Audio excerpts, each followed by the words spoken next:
Good evening, YouTube viewers and subscribers. I have something special and new here. Now, those of you that have watched my video series on the FZ53 engine that I just produced and put out, will know that I put a lot of effort into that engine. And it kind of piqued my interest on the YS brand.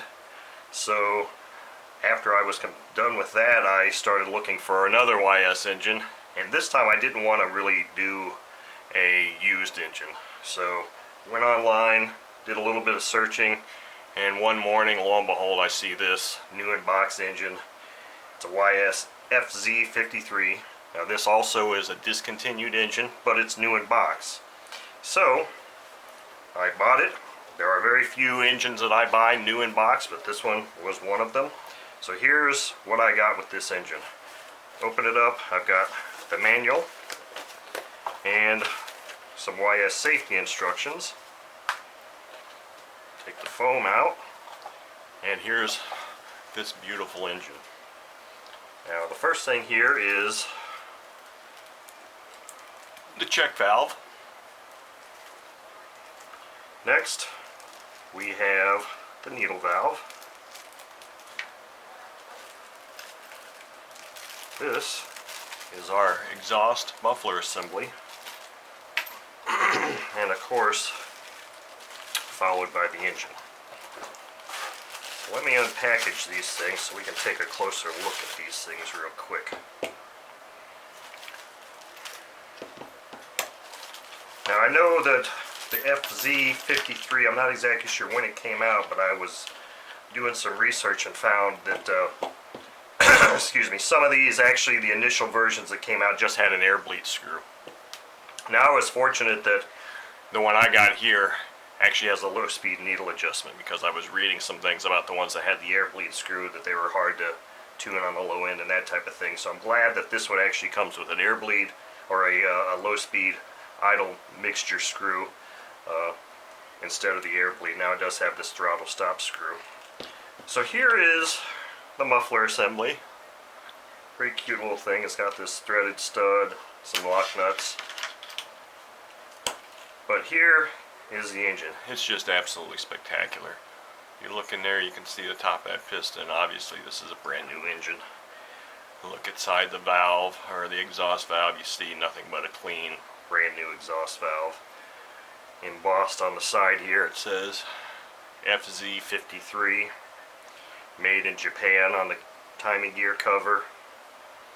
Comes with this little piece of tubing. It says YS here. And here's a close-up of the default regulator setting. It looks like it's flush. And of course this turns over smoothly. The only thing I'm going to do to this engine initially is I do want to remove the valve cover, just because I think it's kind of fun to take a look inside there. Plus, before I try to run this thing, I want to make sure the valves are set, which I'm pretty sure they would be, but let's take a look inside here real quick and see what we got, see what this looks like.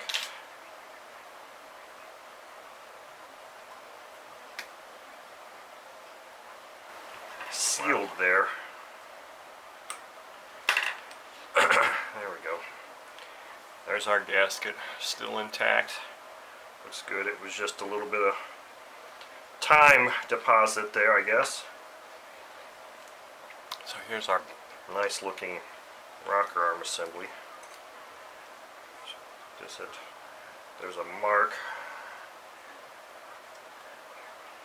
I thought there would have been a mark on this, an index mark on this.